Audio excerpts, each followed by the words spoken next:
Fala pessoal, eu sou Alexandro e bem-vindo ao meu canal aí. Para você que ainda não sabe quem eu sou, se você quiser acompanhar minhas ideias, o que eu penso a respeito sobre vários assuntos, a respeito da palavra de Deus, a respeito da Bíblia. Estou criando um canal aí que é o Universo Paralelo. Aí quem quiser dar uma força aí nesse canal aí, se inscreva, dê o seu joinha, dê o seu like aí e ative o sininho aí. Ao ativar o sininho, você segura no sininho, vai aparecer a parte de baixo opções, você clica lá, todas, para que todas fiquem marcadas toda vez que eu postar ou qualquer pessoa do YouTube postar, apareça a notificação de que as pessoas estão postando no YouTube.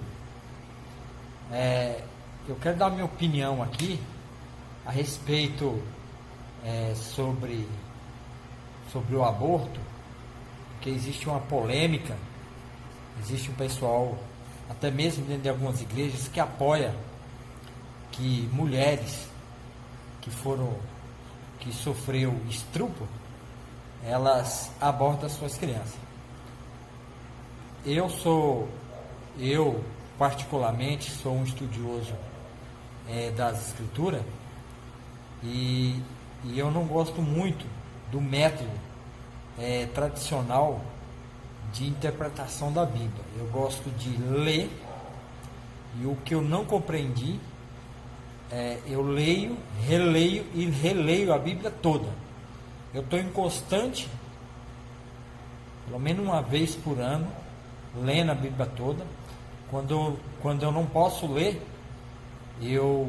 essa ferramenta abençoada que é o smartphone, eu baixo a Bíblia em várias versões e eu vou ouvindo enquanto eu estou trabalhando. No meu trabalho eu trabalho em duas pessoas, então eu posso estar ouvindo, então eu coloco o fone de ouvido e fico ouvindo a Bíblia.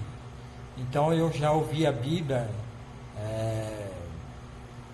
só não li na última versão, que é a NAA aí, né? Mas já ouvi a Bíblia toda e repetidas vezes em várias versões, né? É lógico que eu me fundamento sim em alguns estudos teológicos, alguns professores teológicos, né?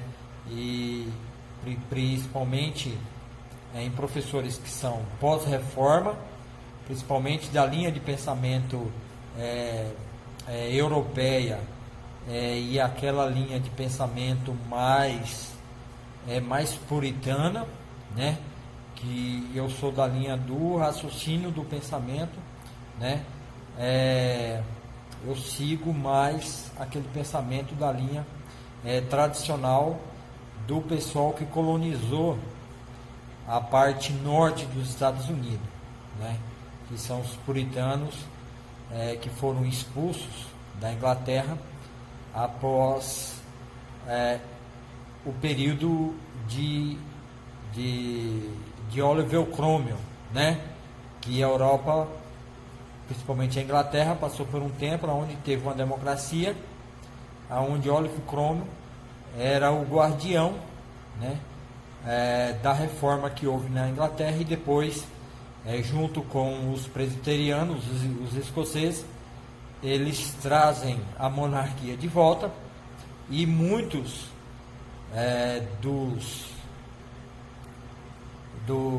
dos puritanos, né?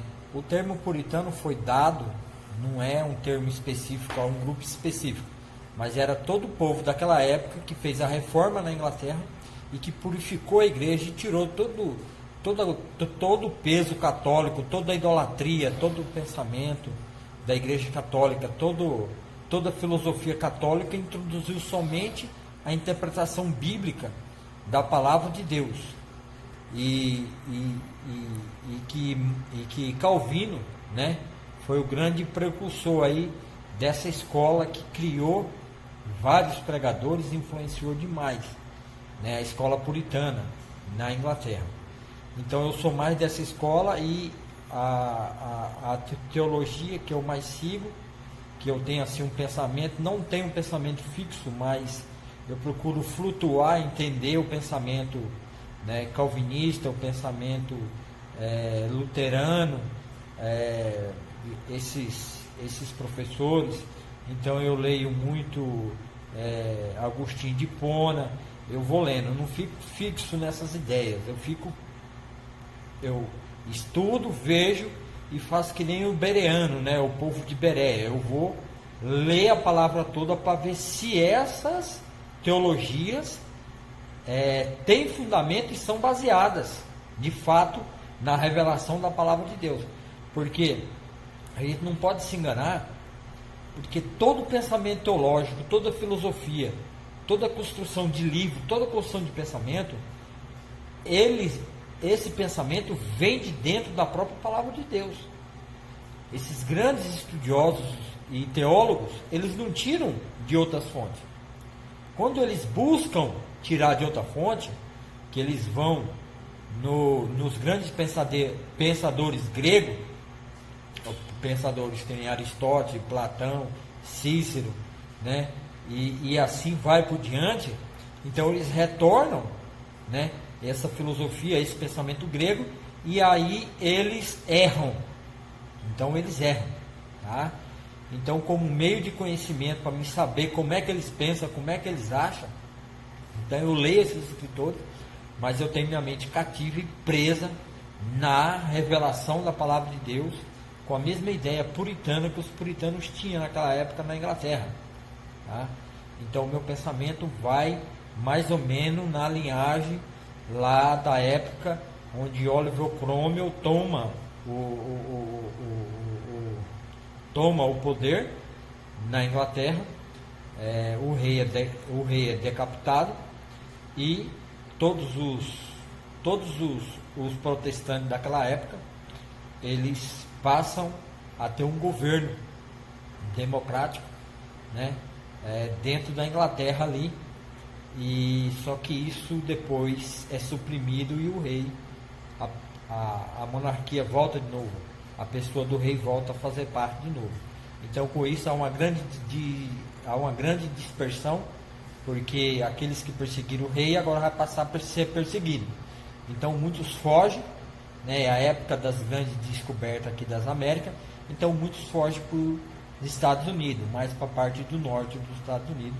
Eles são os fundadores lá dos Estados Unidos. Então uma história bonita, uma história maravilhosa da fundação, a parte norte lá dos Estados Unidos, né?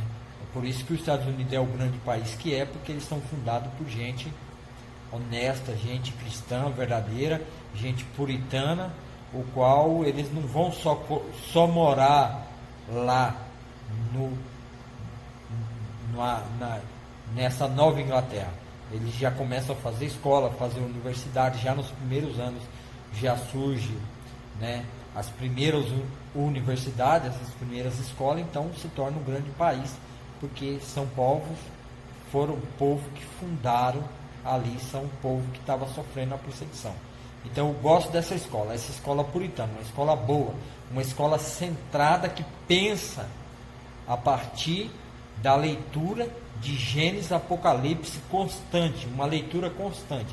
Você termina de ler em Apocalipse, você volta e começa a ler Gênesis, porque a melhor teologia é essa, é a própria Bíblia, a Bíblia com o conhecimento do mundo em volta que você tem, você fazendo a leitura e você tendo boas interpretações da Bíblia, boas traduções.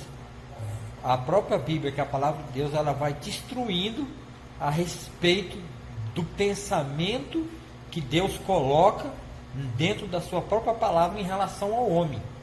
Então, em todos os assuntos, como a própria palavra de Deus diz, como Paulo diz, que a palavra de Deus, ela é uma ferramenta, ela está apta para discernir o coração do homem, aonde ela é capaz de entrar nas entranhas do homem, separar medulas e ossos, tá?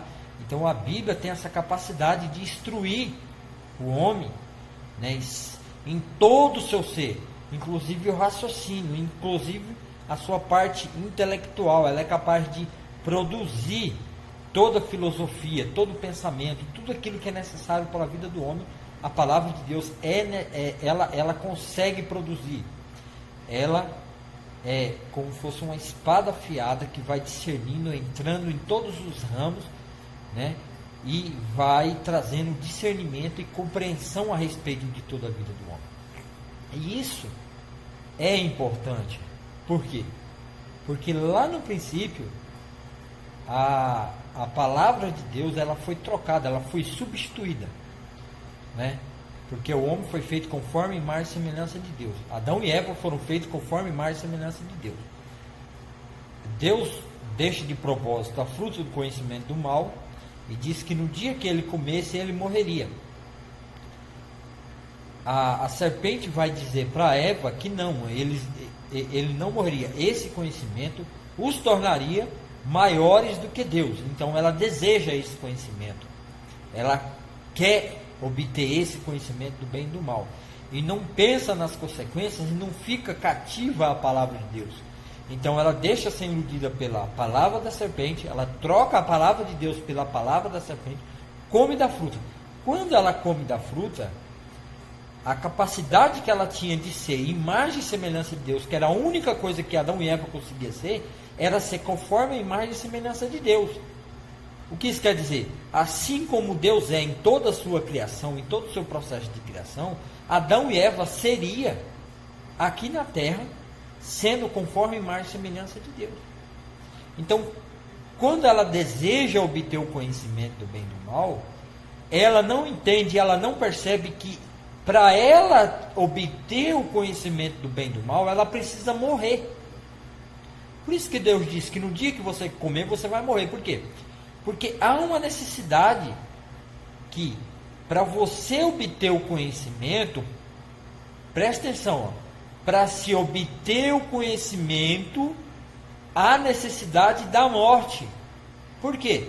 Não é esse o alvo, não é esse o desejo, o conhecimento do bem e do mal. O mal conduz à morte. Então, a partir do momento que eles desejam o conhecimento e come do fruto que dá capacidade para eles conhecer, obter o conhecimento do bem e do mal, então começa-se um processo de aprendizagem do mal. O mal foi colocado no coração de Adão e Eva, e todo ser posterior a Adão e Eva nasce com a semente, que é o que? É a capacidade que tem natural, porque todo homem nascido, que nem Jesus diz, e Paulo também vai falar, todo aquele que nasce da carne é carne, tem tem a capacidade de pender para o mal. Por quê? Porque essa é uma capacidade natural da carne. Por quê? Porque é uma escola, é um professor. O mal, a semente do mal, no ser humano, a capacidade dele é, conforme ele vai crescendo, ele tem que aprender a ser um ser do mal. Porque é isso que nossos pais, Eva e Adão, colocou dentro de si esse conhecimento, que tem que ser exposto ao máximo para fora. Porque é isso que eles desejavam. Eles desejavam conhecer o bem e o mal. Então, nessa capacidade, vai nascer os filhos do mal e também vai nascer os filhos do bem, que são, Deus plantou o seu reino, que são os filhos dele, mas veio a serpente e lançou a semente do mal no filho. É isso que Jesus está dizendo naquela parábola, quando ele diz em Mateus, que veio um no reino de Deus, que era lá no Jardim do Éden. Deus plantou o seu reino, veio o maligno e plantou a semente do mal. Então nasceu o joio e nasceu o trigo. Então o que Jesus está dizendo é que desde lá do Jardim do Éden, o reino de Deus vem sendo tomado e sendo semeado o mal, que são os filhos da maldade no reino de Deus. Então desde lá, o reino de Deus e os reinos de Satanás, o reino das trevas, eles vêm paralelamente se contrapondo um ao outro. E Jesus deixou bem claro lá na tentação. Satanás deixou bem claro: tudo isso me foi dado, e eu te darei, se somente se prostrar e me adorar. Então lá Satanás está dizendo claramente que ele obteve esse reino, que é o quê? Que é a capacidade do quê? Conforme a semente da maldade que continha naquela fruta, o homem vai desenvolvendo aquela maldade. Essas pessoas são os filhos de Satanás, que eles têm que, no seu mundo, no seu reino, eles têm que criar os meios de sobreviver, os seus próprios governos, as suas próprias leis, para eles se autoexistirem. Por isso que Jesus diz que nós seríamos o reino de Deus. Estava nascendo naquela época com Jesus, porque Jesus vem anunciar esse novo reino que vai contrapor até a vinda de Cristo, o reino de Deus sendo restaurado, sendo reestabelecido na terra, de novo, agora, de uma vez completa. Por quê? Porque Jesus é o filho da promessa, é o descendente da mulher que vem pisar sobre esse conhecimento do mal, sobre essa semente que está dentro do homem. Jesus diz para Nicodemos: não se maravilhe dizer que vos é necessário nascer de novo, porque Jesus diz: se eu falo de coisa terrena e você não compreende, e se eu falar das coisas do céu? Porque ele, Nicodemos, era para saber que quando chegasse o Messias, se Nicodemos estava reconhecendo que Jesus era o Filho de Deus e ele era de Deus, por que ele não enxergou que era necessário as pessoas nascer de novo, que é nascer da água e do Espírito, que é o quê? Um novo ser humano. Porque se não houver novo nascimento, não tem como ter reino de Deus, não tem como ter os súditos do reino de Deus. O que Jesus está dizendo é o quê? Nesse novo nascimento, agora os filhos de Deus vão ser capazes de pensar e raciocinar e lutar contra a semente do mal que está dentro deles.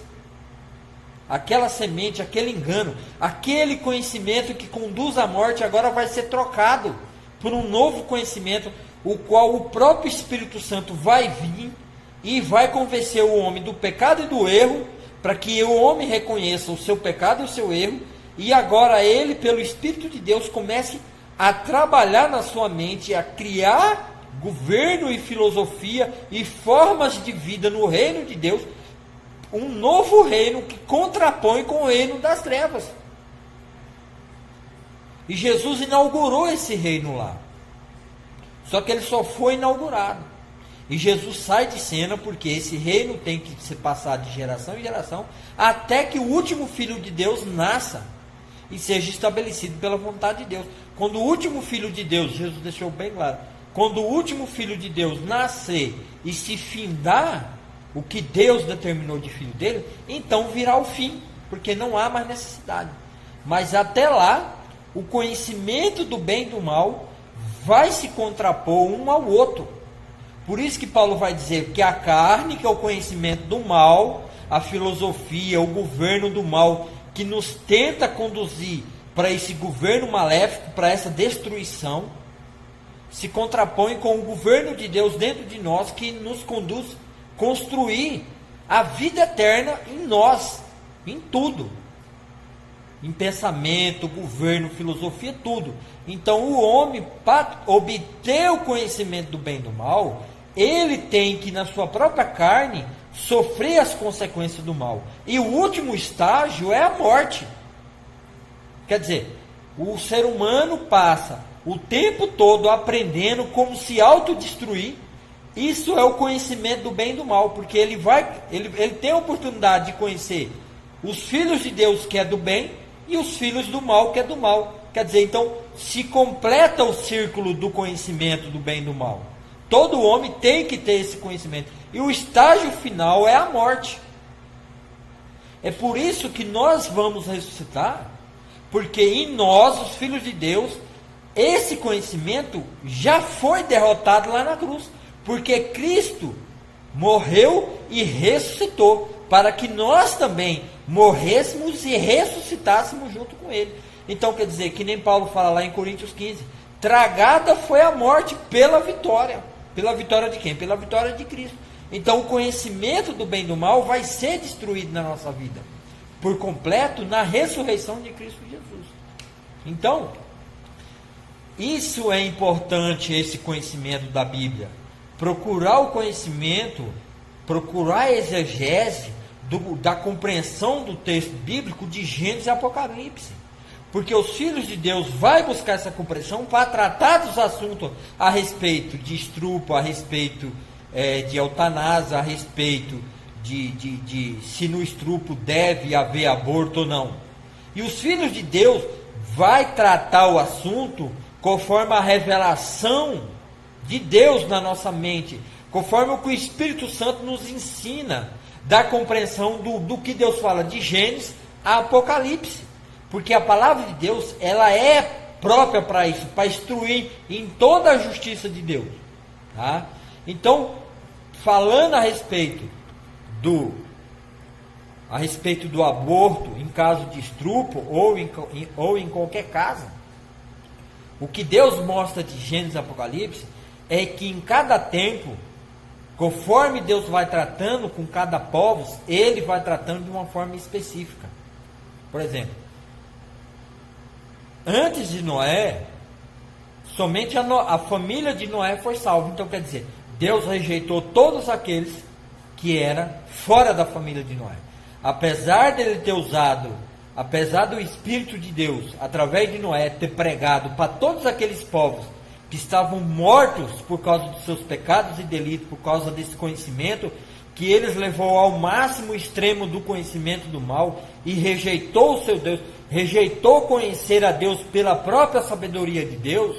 Eles buscaram seus próprios meios através da idolatria, através de todo o conhecimento da física, da astronomia. A astronomia, tá? Naquele tempo, antes de Noé, a astronomia era um conhecimento muito grande, muito elevado, e agora está voltando de novo. O conhecimento da ciência, da astronomia, junto com a astrologia. Não se engane, a astrologia e a astronomia está no mesmo barco, está no mesmo ramo, tá? É a mesma fonte, tá bom? Então eles, por isso que Deus vai proibir depois de Noé, essa busca desenfreada do conhecimento da astronomia, né?